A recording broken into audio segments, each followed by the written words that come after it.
Hai, salam sejahtera. So, anda sekarang berada dalam chapter yang pertama bagi kursus Introductions to Networking. So, untuk chapter yang pertama, Introductions. So, these are the contents that we are going to cover. Okay, so in this chapter 1, we are going to cover on computer networks, okay, a bit overview and motivations, history, equipment and devices, communication model, protocols, and standard organization. Okay, so let's start with our first subtopics, which is computer networks. Okay, so I think we have to look at the definitions first. So, what is data communication? Okay, first of all, before we go to the meanings of data communications, so first of all, let's take a look the difference between data and informations. And for your information, data is refers to the raw facts that are collected, while informations refers to the processed data that enables us to take a decisions.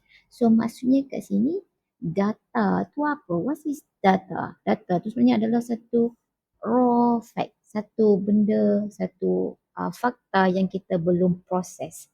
Okay, so once we have processed that data, so automatically data tu kita dah tak panggil data lagi, kita panggil dia informations. So informations is refers to the processed data. Okay, alright. So now let's take a look at the definitions of data communications. So data communications is refers to the exchange of data, exchange pertukaran of data between two devices via some form of transmission mediums. So you know what is communication, you know what is komunikasi. So bila sebut komunikasi, let's take examples of communication between two persons. So if there is a communication between two persons, to allow this communication, you must have two person, right? You kena ada dua orang untuk communicate. Kalau ada seorang saja, so kita tak panggil dia komunikasi. So do with data communication. So what is data communications? It refers to the exchange, bertukar. Tukar apa? Tukar data antara dua devices, okay, between two devices. But there must be a transmission medium to allow that exchange, to allow that communications. Okay, so let's take a look the characteristics of data communication. So macam mana you nak measure that data communication is effective or not? Macam mana you nak mengukur keberkesanan data communications tu? So actually the effectiveness of data communications is depends on delivery, accuracy, what else? Timeliness and jitter.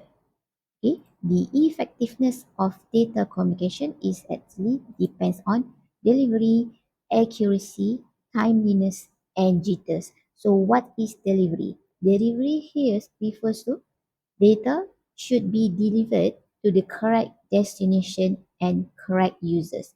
So bila data yang dihantar oleh senders tu received by the correct destination, received by correct users, so means that your communications, your data communications is effective. Okay. Second characteristics of data communication is accuracy. Okay. So accuracy means systems must deliver the data accurately without introducing any errors. Okay. So sender send the data to a receiver. So if the data arrive at the receiver's side without any errors, so means that there is an accuracy in that data communication. So when there is an accuracy, okay, in data communications, means that your data communication is effective. Okay, the third characteristic is timeliness. So timeliness means system must deliver data in a timely manner, tepat pada masa. Data delivered late are useless. Okay. The fourth characteristics of data communications is jitter. Okay, jitter refers to the variations in the packet arrival time. Okay, please remember that not all data, bukan semua data sampai kepada receiver, okay, pada masa yang sama, serentak. And please remember that in data communication, data sampai ke receiver in a form ataupun in the formats of packet by packet. Okay, so each packet dia tak akan sampai bersama-sama. Okay, so first packet maybe akan sampai awal. Okay, the second, third, fourth packet akan sampai seterusnya. Okay, so jitter here refers to the variasi, kepelbagaian arrival times of that packets. Okay, alright. So next we have the components of data communication. So you want to initiate a data communication. You want to allow a data communication. So what are the components that you need to have in a data communication? Apa components yang kena ada dalam data communication? So first components, you need to have a message. Okay. Second, you need to have a sender. Ada message tapi tak ada sender, tak boleh lah. Okay. Third, you need to have a receiver. And the fourth is a medium. The fifth is a protocol. Okay, so we have five components of data communication: message, sender, receiver, medium, and protocol. Okay, so let's start with the first components of data communication. So first component is message. So what is message? Message is refers to the informations to be communicated by the sender to the receiver. So who sent that message? The sender. Okay, so message here, it can be in any kinds of format. It can be a text message. It can be a number, pictures, video, audios, and so on. Okay. Second components, we have sender. Okay. Sender is a device that send the data message. Okay. So device that send the data message, it can be a computer, it can be a workstations, it can be a video camera, telephone, and so on. Okay. So you have a message, you have a sender. So to allow data communications, you need to have a receiver. So what is receiver? Receiver is the device that receive the message. Device that receive the message sent by the sender. So device here, it can be a computer, it can be a workstation, video camera, telephone, and so on. Okay, so next, what's the next components of data communications? So we have transmission medium. Okay, so to allow communication between sender and receiver, there must be a medium in between of both sender and receiver. But before that, what is transmission mediums? Transmission mediums is refers to the physical path. It refers to a path, satu laluan, path by which a message travel from senders to receiver. Okay, so the fourth component, we have a transmission medium. So here, transmission mediums is refers to the physical path by which a message travel from sender to receiver. And remembers that in a data,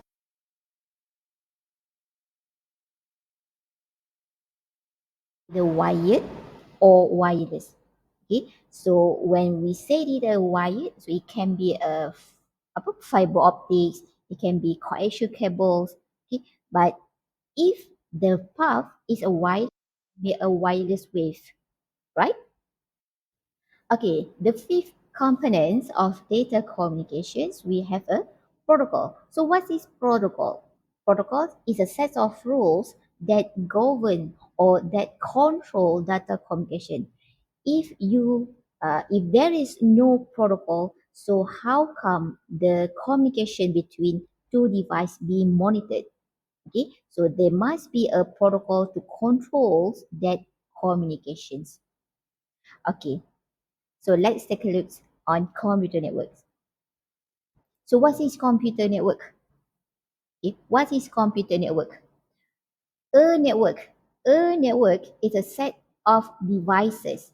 Okay, it is a set of devices. So device here often refers to as a node. Okay, so these devices, okay, we have a few devices. So these devices are connected by a communication link. Okay, if you have more than two devices, okay, you have a set of devices, and then this set of devices are connected by a communication link. So this is what we call a network. Okay, so a node in a set, okay, in a set of devices, ataupun a node in that network, it can be any, okay, it can be a computers, it can be a printers or any other device, okay, that are capable of sending data, receiving data, okay, by other nodes on the networks. All right. Okay, so let's take a look the types of network. So basically, we have a few types of networks. So I'm not going to explain each of these. Okay, you just have to know what are the basics types of network. So we have LAN. Okay, LAN here stands for local area network, and then we have MAN. MAN is for metropolitan area network, and then we have WAN. One stand for wide area network, and the last types of network is internet network.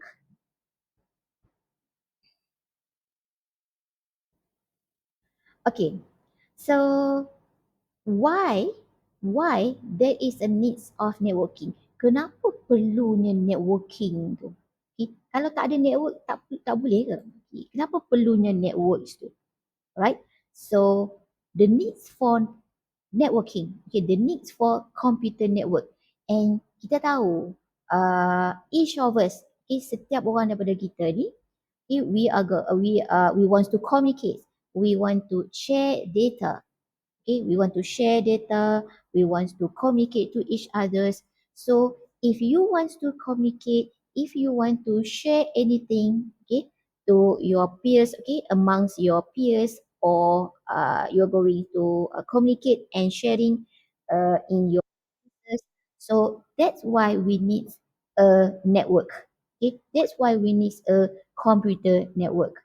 Okay, so what are the benefits of a network?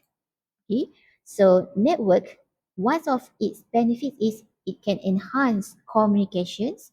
Okay, instead of that, is provide a resource sharing. Okay, and also access to informations. Okay, so network is actually essential for various application. Okay, kita guna kat mana je network ni? Dalam telecommuting, lagi online education, e-commerce, social network. Okay, I'm not going to explain on the history. You may read it on your own. Okay, but what I'm going to cover right now is regarding the equipments and devices that are commonly used in network. Okay, so basically we have two types of connecting devices. Okay, two types of connecting devices. First, what we know as networking devices. Second one is internetworking devices. Okay, ingat, networking devices and internetworking devices both are two different devices. Okay, networking devices is divided into two. Okay, we have repeaters and then we have bridges. Internetworking devices, we have routers and gateway. So what is actually the difference between networking devices and inter-networking devices? Okay, let's take the networking. Okay, in a network, dalam satu network, kita ambil contoh lab, satu makmal computers. Okay, lab 1. So lab 1, okay, lab yang pertama kita consider sebagai a network, satu network. Okay, and dalam satu makmal tu, satu lab tu akan ada beberapa nodes, beberapa PC. Let's say kita ada 40 PC. Okay. So each PC tu, setiap satu PC tu, macam mana dia orang communicate? Macam mana each PC tu, each computers tu communicate with each others? How?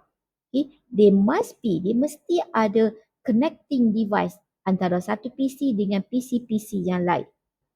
Okay. So, to allow communication antara satu PC dengan PC-PC yang lain tu, normally we'll use repeaters and bridges. Okay. Repeaters, bridges, switch, hub. Okay. So, all these devices, repeaters, bridges, switch, hub, are under networking devices. Okay. Alright. We have lab 1. Ini contoh lab 1. Lab 1 and then kita ada lab 2 in another room and then kita ada lab 3, lab 4. Okay. Lab 1, as I've mentioned earlier, okay, lab 1 is first network.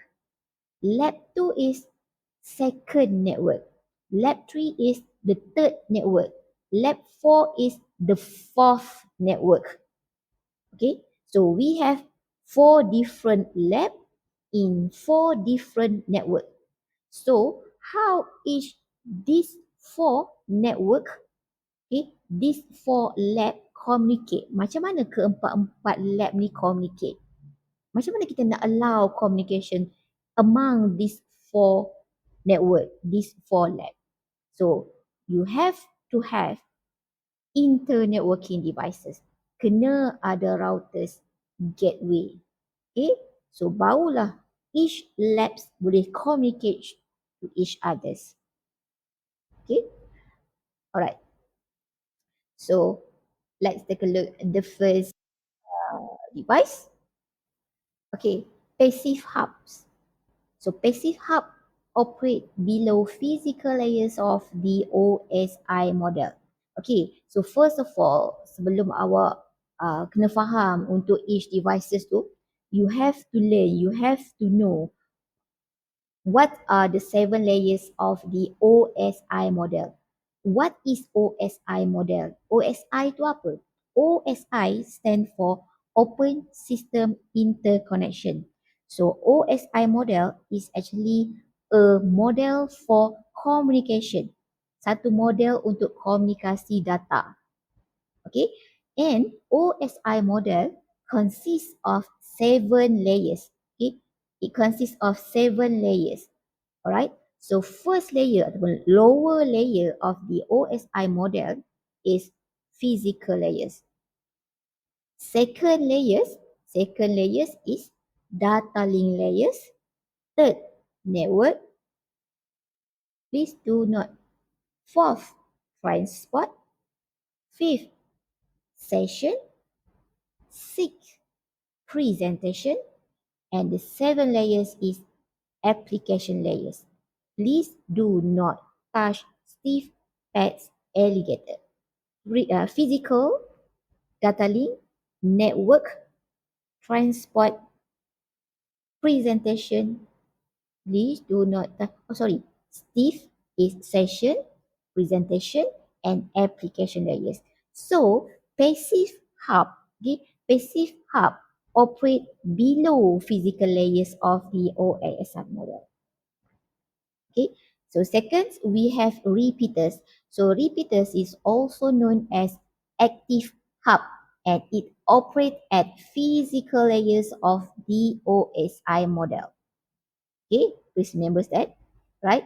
So physical layers mean first layer of the OSI model. Okay, the third device we have bridge. So bridge operate at the physical and data link layers. Okay, so bridge operate at first and second layers of the OSI model. Okay, and then we have routers. Routers is also known as three-layer switch, whereas it operates at physical, data link, and network layers. Okay, so why routers is also known as three-layer switch? Okay, it known as three-layer switch because routers operates at physical, data link, network. It operates at the first three layers of the OSI model. Okay, and the last devices which support all the 7 layers of the OSI model is gateway. Okay, all right. So next we have end user devices. So when we talk about end user device, it can be your smartphone, your tablet, your PCs, your laptop, and so on. Okay, so now let's take a look at the communication model that I have mentioned earlier. So in data communication, you need to have a communication model to allow communications among devices. So what is the communication model used? And of course, OSI model. Okay, so OSI, O stand for Open System Interconnections model, which consists of 7 layers, right?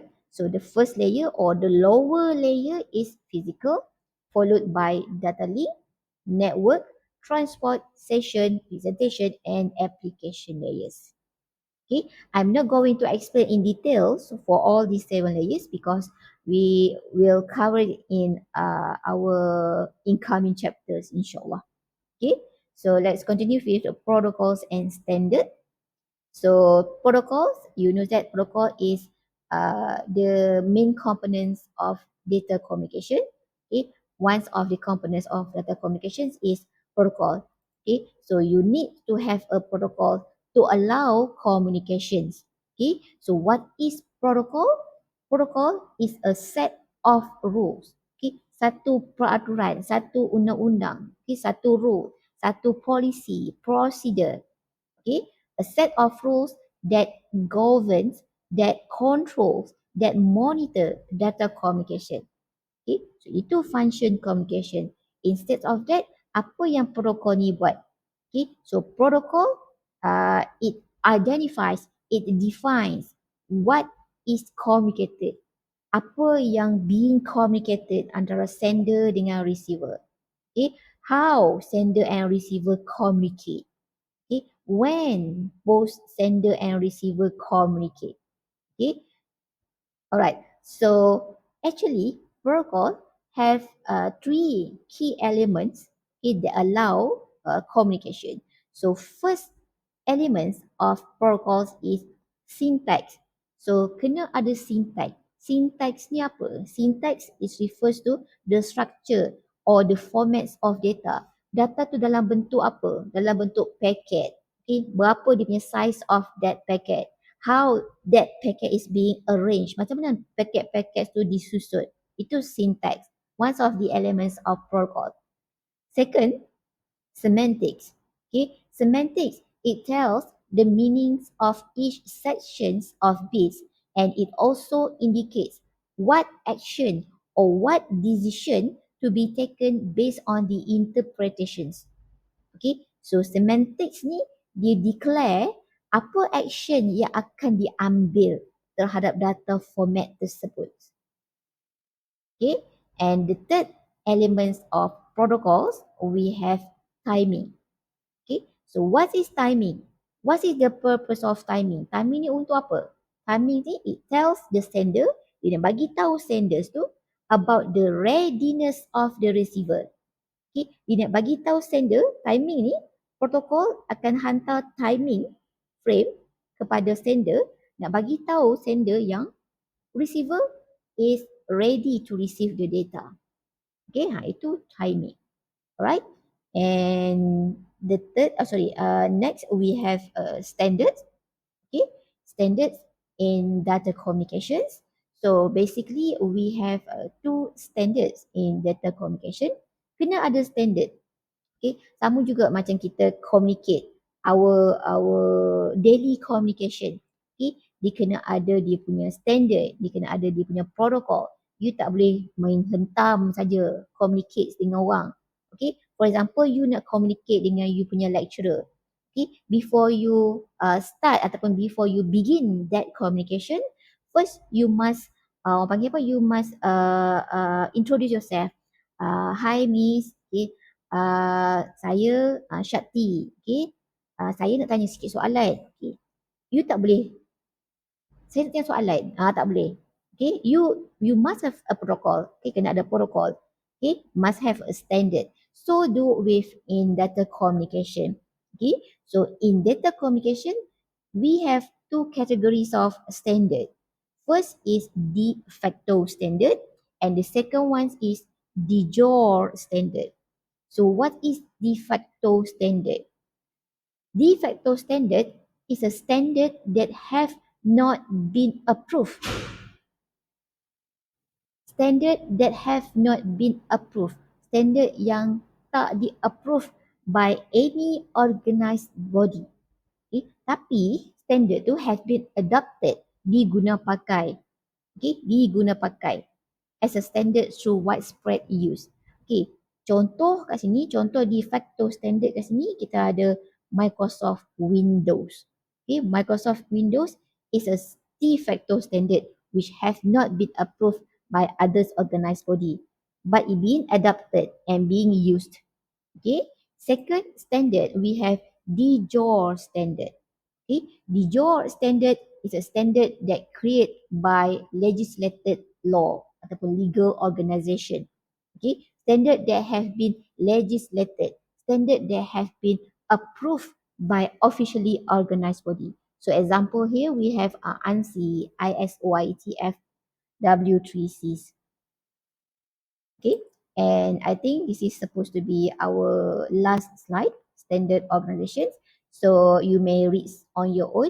So here are a few examples of standard creations committees that involve in data communications. Okay, so I think that's all from me on chapter 1. If you have anything regarding this chapter, you feel free to WhatsApp me at my numbers. Okay, so till that, thank you and Assalamualaikum and salam sejahtera.